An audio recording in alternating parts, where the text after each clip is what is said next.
Anastasia Shumilova was given just 6 to 12 months to live by Russian doctors, who diagnosed her with the cancerous skin disease melanoma.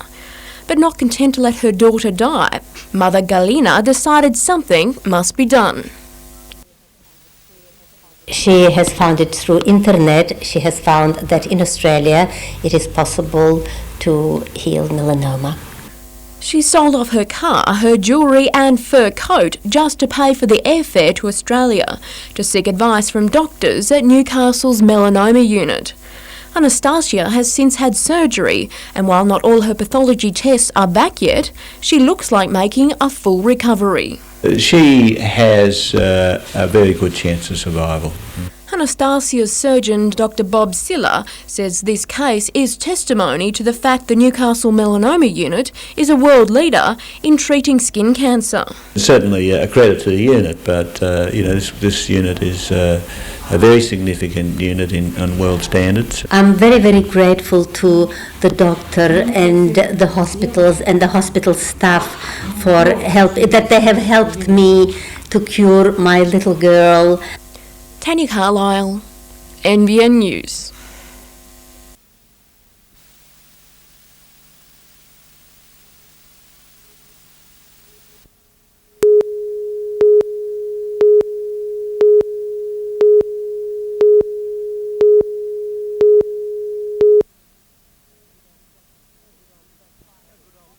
A good old-fashioned cup of tea from the Country Women's Association was first on the agenda for the non-English speaking media. While all the reporters are Australian citizens, most hadn't experienced a real Aussie show. The tour, organised by the Royal Agricultural Society, proving a real eye-opener. As a city slicker, there are a lot of things that we are not aware of. We may have heard of it, but we haven't seen it firsthand. So I think the RAS has done an excellent job in arranging for some unusual things for us to see. And I'm sure it will be of great interest to our readers. Arabic, Chinese, Vietnamese, Italian, Spanish and Greek media were represented.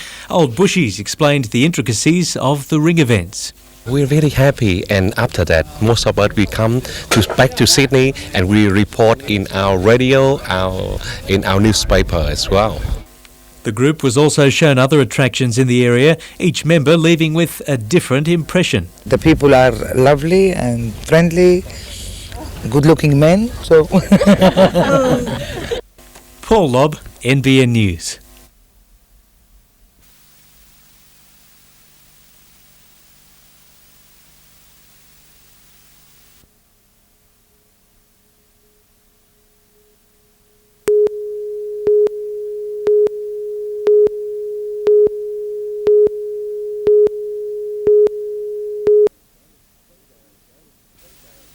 A jail cell is supposed to be a safety cell of sorts, but last night it almost became one inmate's tomb. Just before 10 p.m, fire broke out in a cell in the maximum security section of the Cessnock prison, where the sole 28-year-old inmate was serving the remaining 3 years of his sentence. The cell door expanded and jammed in the intense heat, making it difficult to rescue the inmate. He suffered severe burns to 45% of his body and is now in the intensive care unit at the Concord Hospital in Sydney. The heat was so intense in the confined space of the cell, the man was quick to sustain third-degree burns, his back the worst affected. Staff at the jail only able to tackle the flames after smashing their way through the heat-jammed door. 5 were treated for smoke inhalation. Police who are now handling the investigation haven't ruled out the possibility that the fire may have been deliberately lit. Police from Lower Hunter Detectives Office, the duty officer and crime scene unit attended the scene at the prison last evening, where initial inquiries were conducted and inquiries are ongoing at this stage. Correctional Services staff escorted the injured inmate to Sydney, where he remains in a critical condition. Adam Harper, NBN News.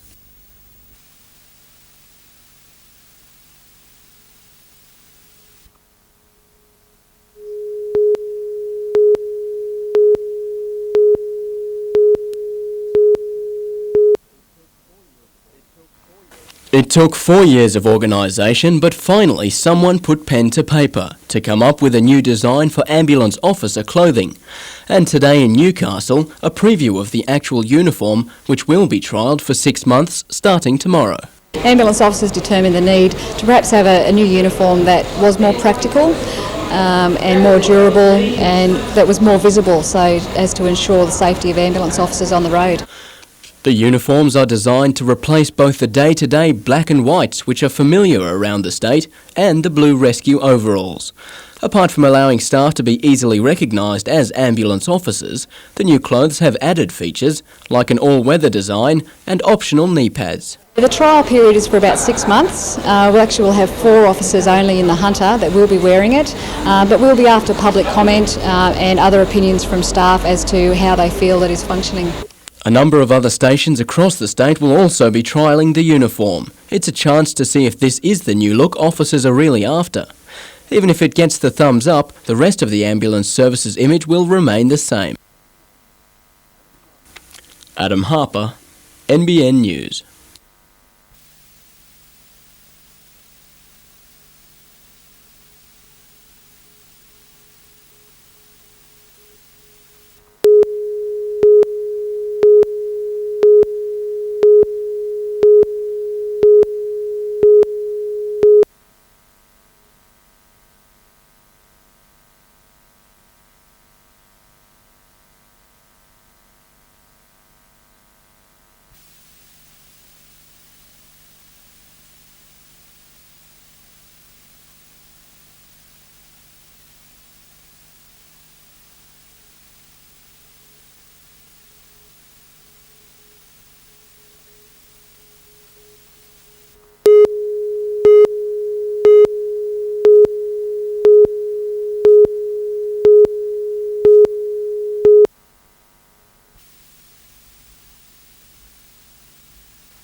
Police say the victim from Queensland had been taking photographs of the historic King Edward Park at 4:30 in the afternoon last Friday.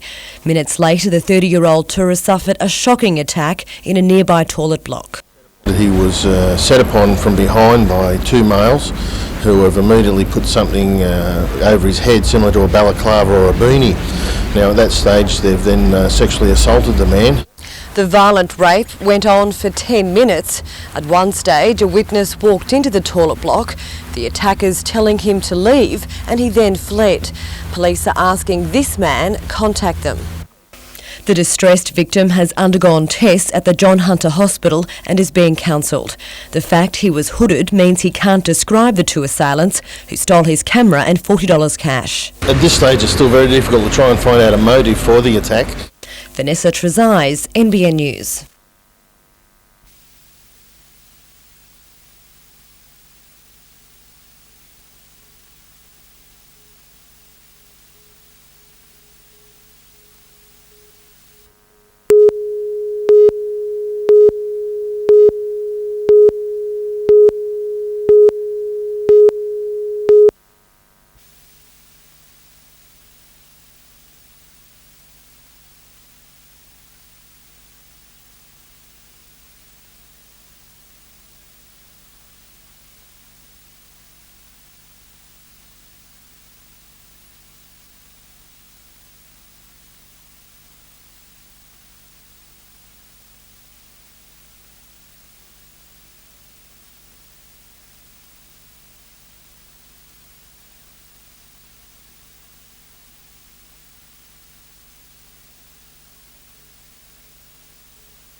If they were golf pros, the Knights could have said their timing was out last night in the season opener, with several missed opportunities. There were a couple of half opportunities that, you know, week 2, week 3, week 4, you might have taken those and put them to sleep. So, you know, I would never discourage players from chancing their arm, certainly with the players that we have in the football team. Off the park and in the pool today, it was a well-deserved rest for the side, whose defence was almost watertight against the Eagles. The Eagles crossed several times, only to be denied by a desperate defence, which made the final try all the more heartbreaking. The good players will exploit a tired defensive line. Having said that, I thought Andrew Johns outplayed him well and truly for mine. But as you said, you know, in the last 10 minutes, one thing was enough to turn the game. While his teammates could soak away their soreness, Troy Fletcher faced his injury head-on. With a fractured cheekbone, he had no choice. Injured after just coming on midway through the first half, he lasted until well into the second. Didn't want to waste another interchange. That was pretty ridiculous. And also, I'd trained 4 months. I didn't want to just go in there for 20 seconds. I had to get a bit longer out. Meanwhile, Andrew Johns has brushed aside a hand injury he copped last night, but Hagan will be checking up about some refereeing decisions. Talk to Peter Lilly about and just see if we can get some clarification on a few things.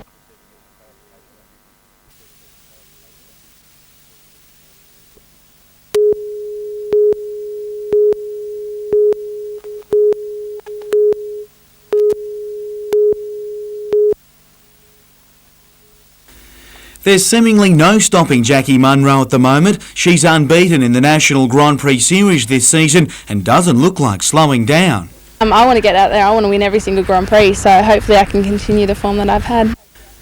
That form includes 2 Grand Prix wins at the weekend, but more importantly, a decrease in times. Sunday's win at Canberra clocked in at 13.35 seconds, 0.23 outside her personal best. My training has been really good and I've been changing a few things technically, and that's really coming together, and it was basically a matter of things coming together, and I believe that I can run a lot faster.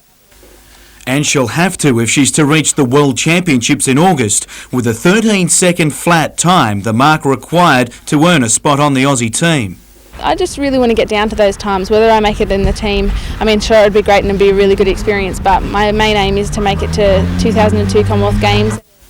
While the 19-year-old has just started work with the Hunter Academy of Sport, training certainly won't be a problem with her biggest rival, Debbie Edwards, the runner who beat Jackie for the Olympics berth, now her training partner. It's good for us because we both push each other and now in training as well, so I'm sure it'll really help us in the future.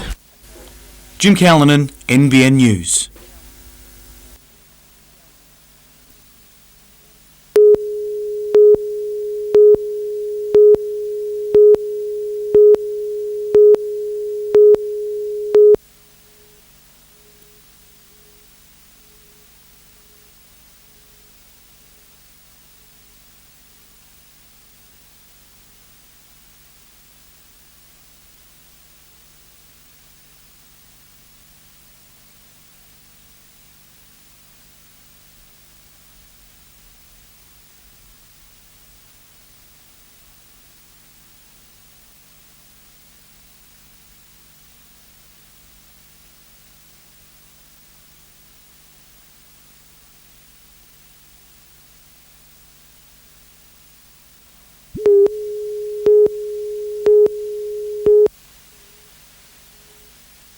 It's a far cry from the fight hype last night, but this is where the Central Coast concreter is most at home.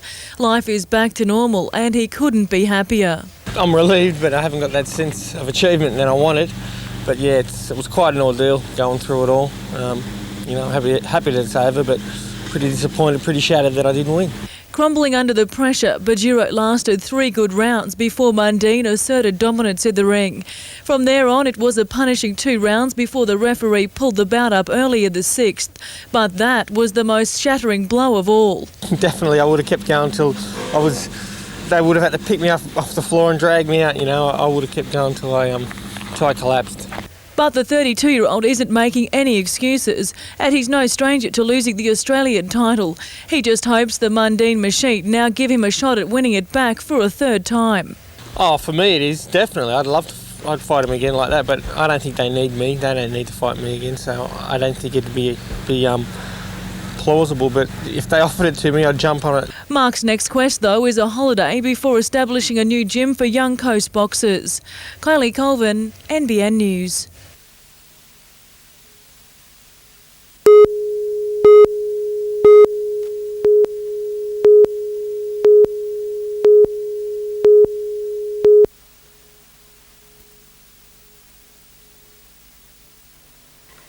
They're shouting their message from the treetops, old growth treetops to be precise. About 25 protesters from the Forest Activist Network have set up camp on Stroud Mountain, where they say 650 hectares of old growth will be logged, claiming that breaches the state government's protection legislation. One activist chained themselves to a piece of logging machinery, which prompted a visit from the local mill contractor and some of his employees yesterday afternoon. Though it was a tense situation, members of the group say they do feel sympathy toward the workers. They're just the meat in the sandwich. They've done nothing wrong. We've really got a problem in high levels of government in the ministry. They've got kids to feed. They've got bills to pay. Many of them have gone and bought large machinery because the state government says that's your bit of forest. And all of a sudden they're told they can't enter it. Late this afternoon, the protesters were still talking with leaders of State Forest, discussing under what conditions they'd agree to leave. Catherine Turner, NBN News.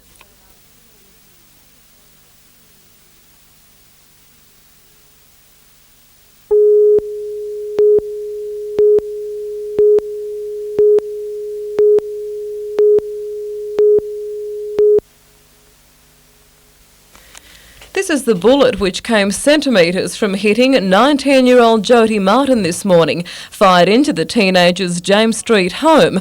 Her mother Deborah across the road at the time today reeling at her daughter's close call. She just finished getting off the phone and then she walked over to the stove to put some pies in and just walked away and bang.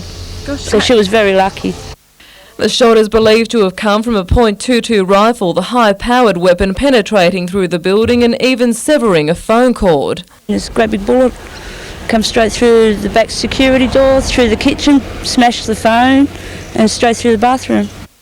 Residents watched on as police surrounded the streets after reports an armed man was still in the area. While they were doing that, they saw a man run into a house off Lake Road at Windale.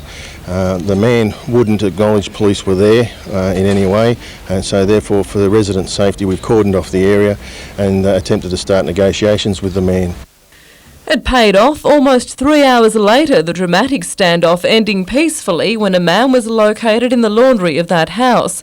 A weapon was later recovered nearby.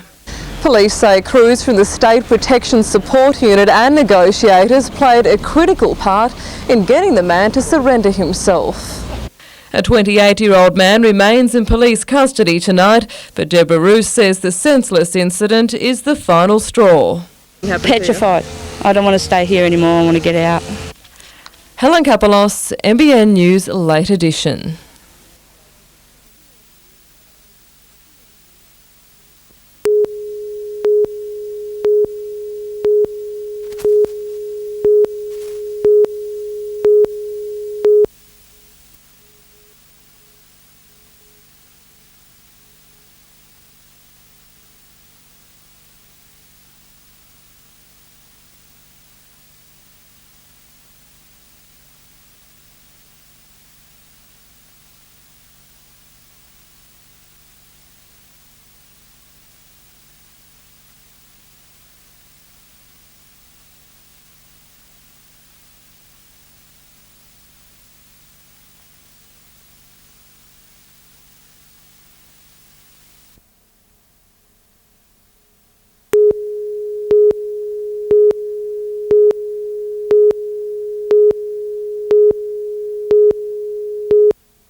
As much as ground staff work hard to make sure Marathon Stadium is in tip-top condition, any ground is going to be the worst for wear after 5 games of rugby league.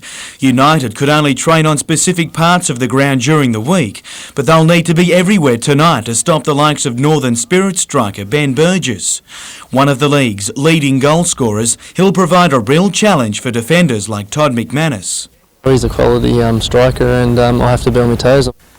Once the pride of the league in terms of defence, Newcastle is nearing its best form once more. We got off to a slow start, but the last 4 or 5 weeks we've started to pick it up, and we've only conceded 2 goals in the last 5 games, so hopefully we can build on that and keep a few more clean sheets. While defender Chris Zoricic makes his return from a broken toe through the Youth League, striker John Bonavolia has shaken off a back strain to take his place in the top side.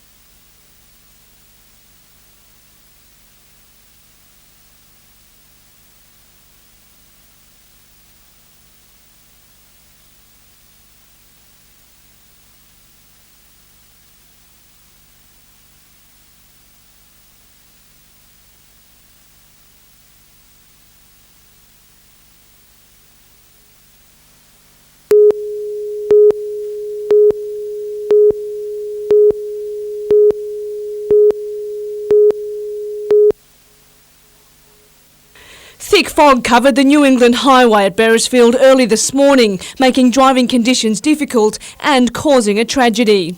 A southbound driver suddenly saw a man in the middle of the road at 3 a.m, but he was unable to stop in time. The 24-year-old pedestrian from Taro killed instantly.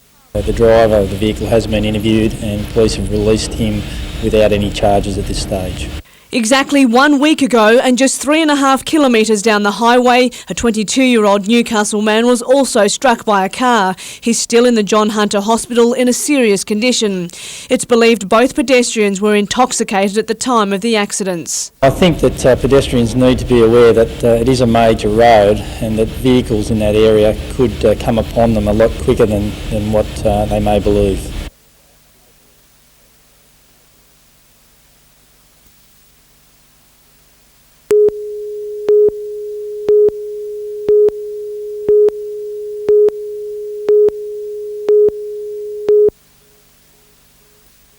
There's more to Lake Macquarie than just a pretty picture. For some commercial fishers, it's their trade. That could end soon, though, when the State Minister for Fisheries, Eddie Obi, decides on the 23rd of March whether or not to make the lake a recreational fishing-only area. 150 professional and amateur anglers met in Guandolen this morning to discuss the issue. There was also the overwhelming decision that Lake Macquarie should become a recreational fishing area.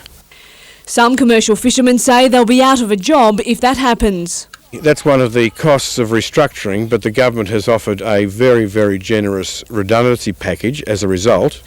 Negotiations on the compensation package are still continuing. Catherine Turner, NBN News.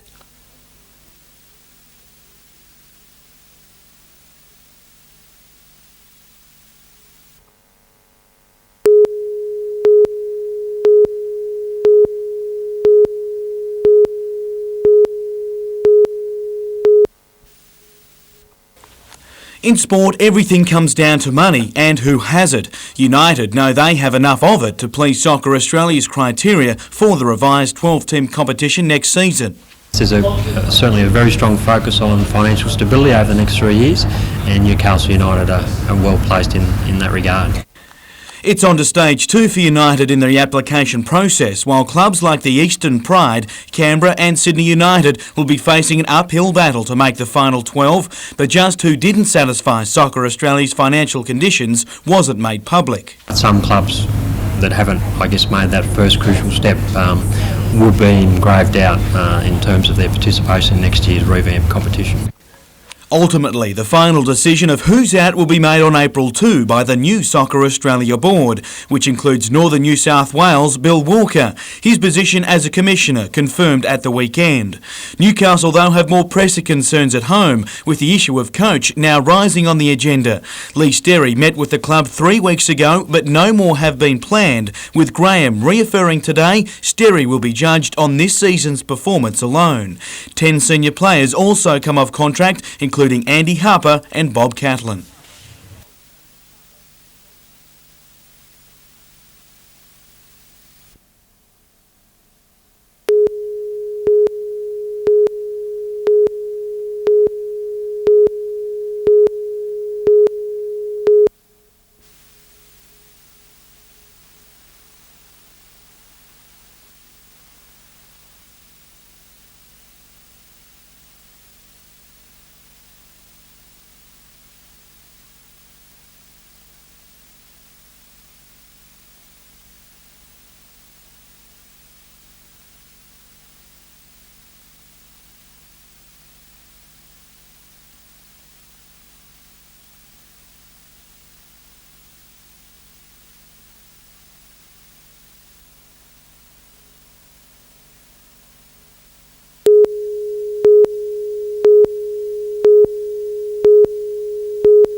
Costing around $190,000 per truck, the workshop in Toronto is contracted to build 70 of the Mark III tankers to replace the service's older vehicles. The idea behind the new design is to make all the facilities more accessible for the state forest crews when fighting a fire. It just makes them more friendly to use. The boys don't have to hop on the trucks at all. They can access everything from the ground height. Handy when face to face with a forest fire. In fact, the vehicles really will be made to suit, designed and built by state forest staff themselves. We canvassed all the various forestry officers around the state and got all ideas from them. We inputted it all, worked out what was the consensus, and then we designed the truck from there up. They can carry up to 4,000 litres of water, which in an emergency goes a long way. This is the first truck to come off the production line, a prototype, and already received high praise when it toured the state earlier this year, demonstrating its capabilities. Construction of the remaining 69 tankers will keep the Toronto workshop busy for another 10 years. Adam Harper, NBN News.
Professional beekeepers Monty Bull and Marianne Lewis own 300 European honeybee hives around Port Stephens.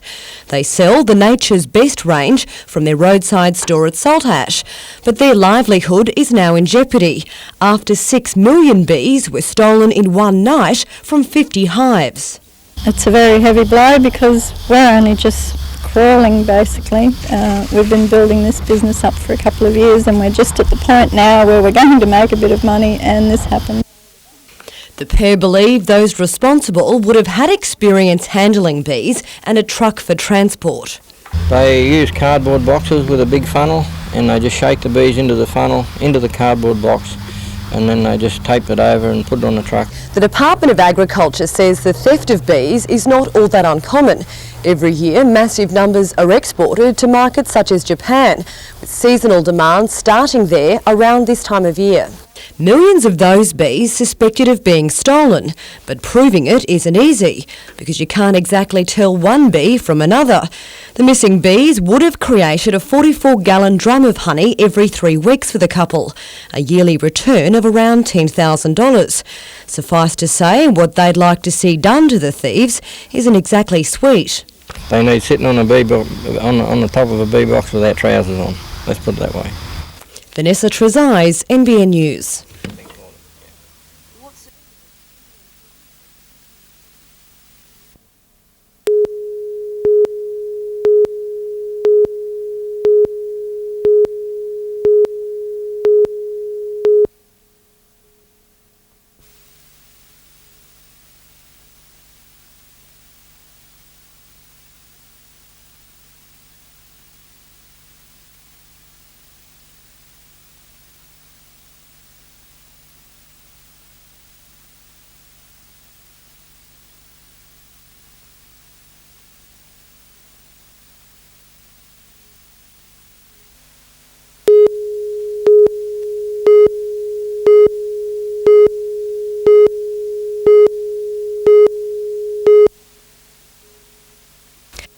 This is the new RAF noise exposure forecast map and could potentially cost the Defence Department big dollars. The map represents how the community is affected by flight paths. 10 years ago, Council approved home developments in the suburb of Lakeside because the RAF's old map had zoned the area as acceptable. But under the new map, homes in several dozen streets fall under the category of unacceptable noise levels. The difference due to increased military and civilian aircraft movements. Last night, Port Stephens councillors voted to call upon the Defence Department to buy back residents' homes or alternatively pay for noise insulation. It's just not good any longer for a tax funder operated organisation not to consult with the community and not to take responsibility for the damage it causes. The move prompting a mixed response from residents. I'd like to see it insulated. I mean, the noise factor is fairly high where I am because you get the F-18s coming through all hours of the night. Others don't agree. I used to be in the RAF and I think it's unfair because I knew about it before we actually bought the house. The Defence Minister was unavailable for comment. Vanessa Trezise, NBN News.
I guess while I'm the right age and I have the ability to do it, I might as well take advantage of that. As of Saturday, Slater will officially be on the comeback trail, today announcing he'll follow the tour right around the globe in his quest for a 7th world title.